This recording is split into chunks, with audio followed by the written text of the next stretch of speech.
నేను అది చెప్పాను కదండి మీకు, మనిషి నాలెడ్జ్ సీకర్ కంటే కూడా ఎంటర్టైన్మెంట్ సీకర్ అయ్యారు. అర్థమైందా? సో మనిషి ఏంటంటే ఆ ఎక్సైట్మెంట్ ఫేజ్లో ఉంటాడు. మనిషి ఇతరుల సక్సెస్ని, ఒక మనిషిని అభిమానిస్తే మనుషులు they go for any extent అనమాట.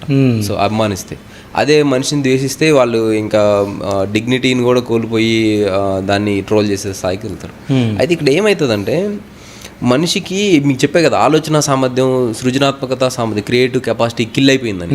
సో ఈ ఇన్ఫర్మేషన్ ఎరాలో ఏమైందంటే, ఇప్పుడు యాస్పిరెంట్స్ ఎవరైతే ఉన్నారో, ఇప్పుడు నేను ఒక సక్సెస్ఫుల్ యాస్పిరెంట్, సో కొంతమంది ఫెయిల్యూర్ యాస్పిరెంట్స్ ఉన్నారు. అయితే ఇక్కడ ఏమవుతుందంటే, ఈ మొత్తం ఎంటైర్ జర్నీలో మీరు ఒక్కళ్ళే వెళ్ళలేరు, మీరు ఒక్కళ్ళే దీన్ని సిమ్యులేషన్స్ అనేటువంటి చేసుకోలేరు.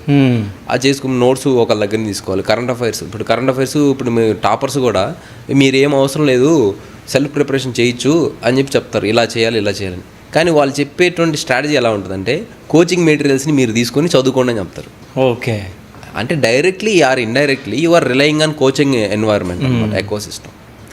అయితే ఇప్పుడు కాంపిటీషన్ అనేటువంటిది పెరగటము, సో ఈ దీంట్లో ప్రాఫిట్ అనేటువంటిది ఎర్న్ చేయాలని చెప్పేసి కార్పొరేటైజేషన్ జరగటము, ఇటువంటి వాటి వల్ల ఏమైందంటే ఫాల్స్ మార్కెటింగ్ కూడా స్టార్ట్ అయింది. ఎలా, ఇప్పుడు యాస్పిరెంట్ అనేటువంటి వాడు ప్రిలిమ్స్ 17 లక్షలు 16 లక్షల మంది అప్లై చేస్తారు. దాంట్లో ఒక 11 లక్షల మంది 9 లక్షల మంది 9 నుంచి 9.5 లక్షల మంది అపీర్ అవుతారు.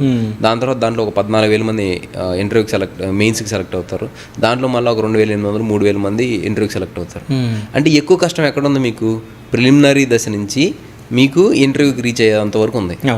అది 99% ఆఫ్ ద హార్డ్ వర్క్ అక్కడ ఉంటుంది. తర్వాత ఇప్పుడు ఏమవుతుందంటే 1:2.8 ఆర్ 2.9 రేషియోలో ఇంటర్వ్యూకి పిలవటం జరుగుతుంది. అంటే నీ దగ్గర ప్రతి ముగ్గురులో ఒకరికి ఇంటర్వ్యూ ఖచ్చితంగా ర్యాంక్ వస్తుంది.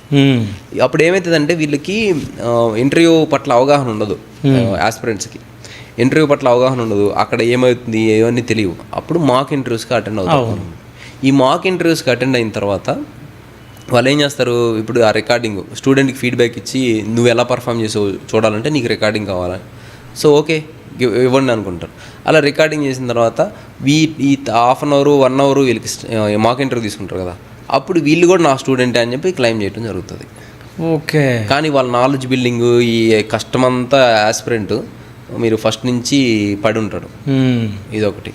తర్వాత రెండోది ఏంటంటే, నాకు ఈ ఫ్యాకల్టీ హెల్ప్ చేశారు, వీళ్ళు హెల్ప్ చేశారు. ఇది వాళ్ళు ఏం చెప్తారంటే, నాకు హిస్టరీ ఆస్పెక్ట్లో పలానా ఫ్యాకల్టీ, లేకపోతే ఆన్సర్ రైటింగ్ ఆస్పెక్ట్లో ఈ ఫ్యాకల్టీ హెల్ప్ చేశారు అంటారు. ఈ ఆన్సర్ రైటింగ్ ఆస్పెక్ట్లో